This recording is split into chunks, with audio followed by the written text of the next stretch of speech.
I am not an egg person. Egg people enjoy thick, slimy yolks splooging all over their tongues as they take a bite of their fried egg sandwiches. They like rivulets of yellow slime cascading from under their hamburger buns. They squeal with delight as a puddle of neon goo oozes from their freshly poached eggs to settle wetly around the edge of their avocado toasts. But eggs are so cheap, and people always buy them. And making a frittata is way better than saying, sunny side up eggs make me want to die, when they are your only option for food. 1. Crack the eggs into a bowl and beat them with a whisk. If owning a whisk is the kind of thing that is too fancy for you, throw this audiobook in the trash. 2. Add to the eggs a couple of pinches of salt and a grind or two of pepper. I never measure, because am I really supposed to grind the pepper mill over a teaspoon and see how much I can catch? I'm not doing that. Just shake your sea salt container a few times and grind the pepper 3 or 4 times so that you can see black specks floating around after you stir it again to mix it all up. 3. Suddenly remember that you forgot the actual first steps, which are: wash and slice your potato into thin discs.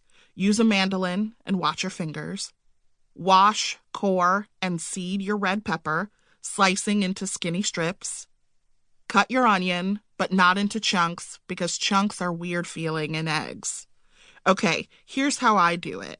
I cut off both the top and the bottom of the onion so that I have a flat surface to balance them on. Then I take a sharp paring knife and cut from top to bottom while turning the onion 1/8 of an inch at a time until it all falls apart and looks like rainbows scattered across the cutting board.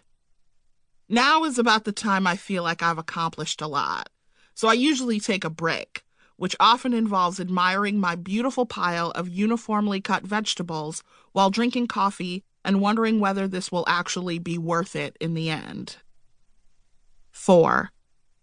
I always forget until it's too late that lettuce should probably be cleaned, so now is a good time to find whatever moldering kale or spinach is hanging out at the bottom of your crisper drawer and dump it into a bowl that is 1 cup distilled white vinegar to 3 cups cold water and soak it for 2 minutes.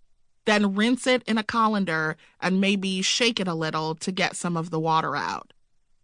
I know it feels like a lot of work, and I'm not going to lie, I've probably eaten 47 E. coli salads since last Tuesday. But now that I'm thinking about it, if you gotta eat greens, at least maybe try not to die from them. 5. Set your responsibly washed old salad aside and heat up some oil or butter in a deep cast iron pan and preheat your oven to 400 degrees Fahrenheit. Cue Juvenile's 400 degrees.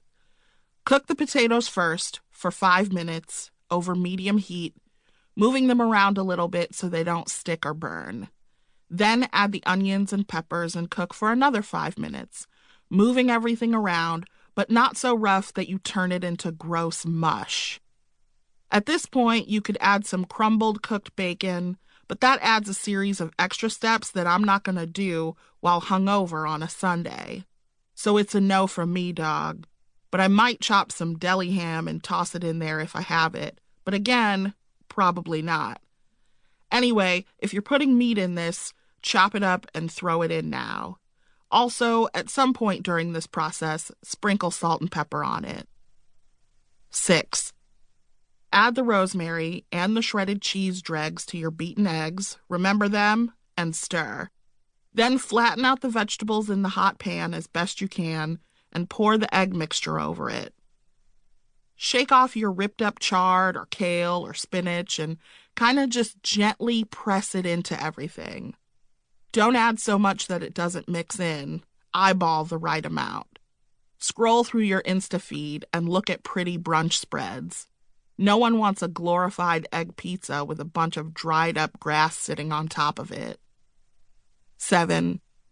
Bake it for 20 minutes, give or take, until it's set. Keep an eye on it starting around the 15-minute mark. I like mine a little brown on top because jiggly eggs in my mouth make me want to cry, but you can eat yours however you want.